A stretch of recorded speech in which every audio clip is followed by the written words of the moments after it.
হরে কৃষ্ণ, জয় রাধে। আজকের আবার ভাগবত পুরাণ থেকে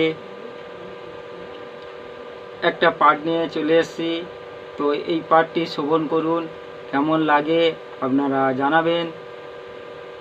তো চলুন, ভাগবত পাঠের আগে একটি কৃষ্ণদেবের একটু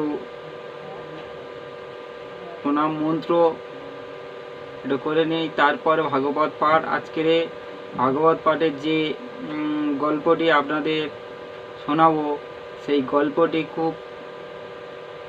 খুব ভালো আর খুব ইন্টারেস্টিং গল্প। সেটা শুনলে আপনাদের খুব ভালো লাগবে। চলুন আগে প্রণাম মন্ত্রটা করে নিই। ভাগবত পাঠ করলে আগে মন্ত্রটা পাঠ করতে হয়, তারপরে ভাগবত পাঠ করতে হয়। তো চলুন ভাগবত পাঠটা আমরা সেরে নিই। ওম নমো ব্রহ্মদেবায় গো ব্রহ্মহিতায় চ জগদ্ধিতায় কৃষ্ণায় গোবিন্দায় নমো নমঃ। পাপহং পাপ কর্মহং পাপাত্তা পাপ সম্ভব তৈমাং পুণ্ডরীকাক্ষং সর্ব পাপ হর হরি। কৃষ্ণায় বাসুদেবায় দৈবকী নন্দনায় চ অশেষ ক্লেশনাশায় গোবিন্দায় নমো নমঃ। হে কৃষ্ণ করুণা সিন্ধু দীনবন্ধু জগৎপতে গোপেশ গোপিকা কান্ত রাধা কান্ত নমস্তুতে। হরে কৃষ্ণ, জয় রাধে। এবারে পাঠটা আপনাদেরকে শোনাবো, যে খুব ইন্টারেস্টিং। হয়তো আপনারা শুনেছেন আগে, ছোটোবেলায় আমরা শুনেছি, বা বাবা মা মুখ থেকে, বা আরও বয়োজ্যেষ্ঠ যেসব লোকজন ছিল সেই বয়োজ্যেষ্ঠ লোকজনের মুখ থেকে আমরা শুনে আসছি এই গল্পটি। তো আপনারা হয়তো শুনেছেন, তো তবুও আর একবার শুনুন, কেমন হয় বলবেন। এটা খুব ইন্টারেস্টিং গল্প, যেটা ছোটোবেলায় আমরা শুনে আসছি। এটা কৃষ্ণের এই ভাগবত পুরাণ থেকে আজকের পাঠ করছি। এটা হচ্ছে বিকাসুরের বধ। যে বিকাসুর মানে অসুরের এক অংশ বিকাসুর। সেই বিকাসুর বধটা কি, এবং বাবা মহাদেবের সঙ্গে সম্পর্কটা কি। আগে তো অসুরদের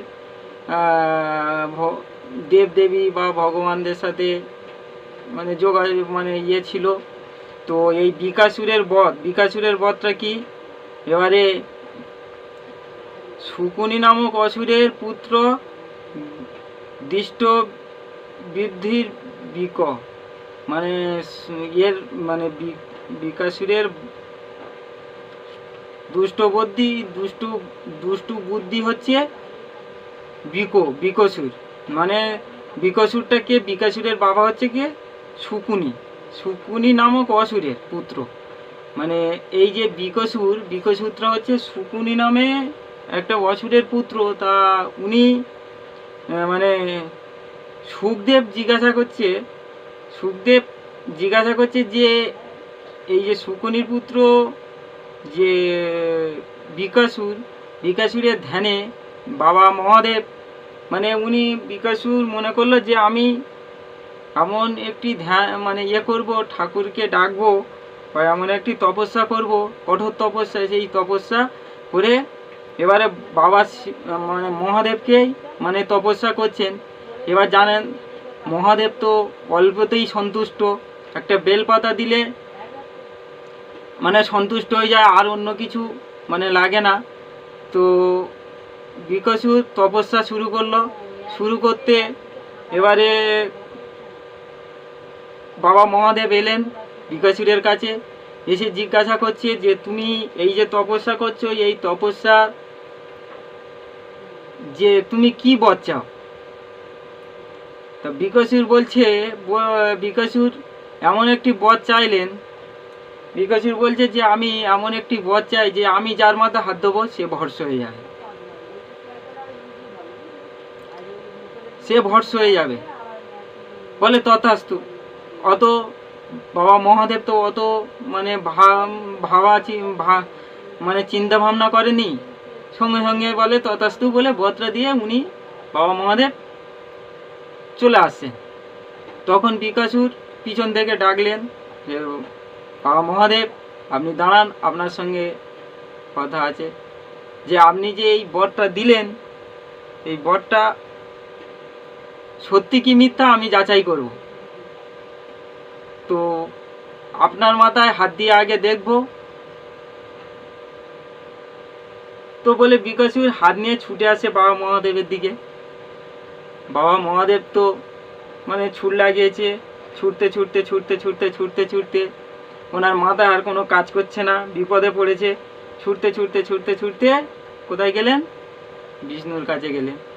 এবার বিষ্ণুর কাছ থেকে এবার সব তো মানে বিকাশও ছুটে আসছে, এবার সব তো মানে চিন্তায় পড়ে গেলেন, চিন্তায় পড়ে গেছে। এবারে তখন কি বললেন? এবারে শ্রীহরি যখন শ্রীহরির পিছনে গিয়ে বা শিব মানে লুকালেন, তখন বিকাশুর গিয়েছেন, গিয়ে দাঁড় করিয়েছেন শ্রীহরি। সেই শ্রীহরি তখন বললেন যে উনি গাঁজা খায়, ভাঙর ভোলা, হ্যাঁ ছাই ভর্ষ মেঘে থাকে, উনি যে কি বদ দিয়েছে আপনার কি ফুলবে কি, আপনি কি সেটা যাচাই করছেন? তো আপনি একটা কাজ করুন, আপনি নিজের মাথায় হাত দিয়ে দেখুন যে কাজটা ঠিক হচ্ছে কিনা। বলে তখন কি করলো? অসুর তো মানে বকাসুর সঙ্গে সঙ্গে নিজের মাথায় হাত দিল, দিয়ে সঙ্গে সঙ্গে ভর্ষ হয়ে গেল। এই যে গল্পের এইটাই হচ্ছে মানে মেন টপিক, যে গল্পটা কি এই বিকাশুর বধটা কি করে হয়েছিল, এইটা হচ্ছে গল্পের টপিক। তো গল্প করতে করতে অনেক টাইম চলে গেছে, তো আরও অনেক কিছু আছে, বললে অনেক ভিডিও বড় হয়ে যাবে, ওই জন্য আর কিছু বলবো না। তো আপনারা শুনুন। মানে জিজ্ঞাসা করছে, শ্রী সুখদেব বললেন শকুনি নামক অসুরের পুত্র হচ্ছে দুষ্ট বুদ্ধি বিক। এ জগতে সবাইকেই যে বিনাশ করতে চায়, কিন্তু কেমন করে? বহু চিন্তা ভাবনা করে শিবের তপস্যা করলেন। মানে সেই বিকাশুর মানে চিন্তা করলেন যে এই জগতে সবাইকে বিনাশ কি করে করব। তা বিনাশ করতে গেলে তো কোনো কিছু একটা দরকার আছে। তা উনি সঙ্গে সঙ্গে শিবের চিন্তাটা করলেন, করে শিবের তপস্যা করতে শুরু করলেন। কঠোর তপস্যা, এক পায়ে দাঁড়িয়ে ঊর্ধ্বপদে বা জলের মধ্যে ডুবে বা অগ্নির মধ্যে বসে অনাহারে তপস্যা করলেন বিকাশুর। মানে উনি যে তপস্যাটা করলেন, এক পায়ে দাঁড়িয়ে তপস্যা করছেন, ঊর্ধ্বপদে মানে শূন্যতে করে শূন্যতে তপস্যা করছেন, জলের মধ্যে ডুবে তপস্যা করছেন, অগ্নির মধ্যে বসে তপস্যা করছেন, মানে আগুনের ভিতর বসে তপস্যা করছেন, না খাওয়া দাওয়া করে তপস্যা করছেন। মহেশ্বর বধ দিতে এলেন। এবার বাবা ভোলা এসছে, মহেশ্বর বধ দিতে এলেন। বিকর বধ চাইল, মানে বিকাশুর বধ চাইলেন। আমি যার মাথায় হাত দেব সে ভস্ম হয়ে যাবে। মানে যে কি বরটা চাইলেন, যে আমি যার মাথায় হাত দেব সে যেন ভস্ম হয়ে যায়। মহেশ্বর আগে পাছিয়ে কোনো চিন্তা না করে সেই বর দিয়ে দিলেন। মানে আগে পিছনে কিছু চিন্তা ভাবনা করলো না যে কি হতে পারে বা কি হবে, সে চিন্তা ভাবনা করলো না, বর দিয়ে দিলেন। বর দিতে বলেছে, বর চেয়েছে, বর দিয়ে দিলেন। তারপরে চলে যেতে উদ্যত হলেন। বিক বলল মানে মহেশ্বর চলে যাচ্ছেন, সেই সময় বিক বলল দাঁড়াও শিব, মানে শিবকে দাঁড় করালো। তুমি যে আমাকে বর দিলে তা সত্য কিনা পরীক্ষা করে দেখতে চাই তোমার মাথা হাত দিয়ে। বিশাল বড় বিপদ। মানে তুমি যে বরটা দিয়েছো সেই বরটা সেই বরটা সত্যি কিনা সেটা তো যাচাই করতে হবে নাকি? তুমি দিয়ে চলে গেলে হবে? যাচাই তো করতে হবে বলে এখন যাচাই করতে চাইলেন। এই বলে বিকো হাত বাড়ালো, মানে হাত বাড়িয়েছে। মহা বিপদে পড়লো শিব। এবার শিব মনে করছে তো বড় বিপদে পড়লাম তো আমি। পালিয়ে যাওয়ার জন্য ছুটতে লাগলেন। শিব আর বর দিয়েছে, এবার যাকে বর দিয়েছে সে যখন হাত বাড়িয়ে যাচ্ছে যে দেখবো আমি পরীক্ষা করে কি হয়েছে, মানে বরটা সঠিক কিনা, তখন এবার শিব পালাতে শুরু করলো। বিকো ছাড়বার পাত্র নয়, বিকশিত তো ছাড়বার পাত্র নয়। সেও ছুটল শিবের পিছু পিছু, সেও শিবের পিছনে ছুটতে লাগলো। বিপদকালে বুদ্ধি নাশ, শিব নিজে অন্তর্নিহিত হয়ে গেলে ঝামেলা ঢুকে যায়। মানে তো মাথায় আর কাজ করছে না। বিপদে পড়েছে তো মাথায় আর কাজ করছে না। এবারে ঝামেলার ভিতর পড়ে গেলেন। কিন্তু তখন শিবের মাথায় এমন বুদ্ধি যোগায় কে, মানে শিবের বলবে কে, বা শিবের মাথায় মানে কে আর যোগাবে? ছুটতে থাকলেন। অবশেষে তিনি বৈকুণ্ঠ লোকে উপস্থিত হয়ে শিহরি শরণাপন্ন হলেন। মানে ছুটতে ছুটতে ছুটতে ছুটতে ছুটতে ছুটতে বৈকুণ্ঠ লোকে চলে এলেন। সেই বৈকুণ্ঠ লোকে কে আছে? শিহরি। সেই শিহরিকে শরণাপন্ন হলেন। তখন শিহরি শিবকেই অবধান করে বিকাসুরকেই বললেন, মানে শিহরি মানে শিবকেই শান্ত করলেন, করে বিকাসুরকে বললেন, শিব ভাঙর ভোলা, তার কথা সত্য কি আছে? শিব তো ভাং খায়, শিব তো ভাং খায়, ছাই ভরসে মেখে থাকে, তাই এর কথা সত্যটা কি আছে? তুমি যে ছুটে আসছো এর কথায় সত্যটা কি আছে? তুমি নিজের মাথায় হাত দিয়ে তো বুঝতে পারবে। মানে তুমি তো ছুটে আসার কোনো দরকার আছে? তুমি তো পরীক্ষাটা হয়েছে কিনা বা বরটা পেয়েছো কিনা তুমি তো নিজের মাথায় হাত দিলে তো বুঝতে পারবে যে তুমি ভরসা হচ্ছে কি হচ্ছে না।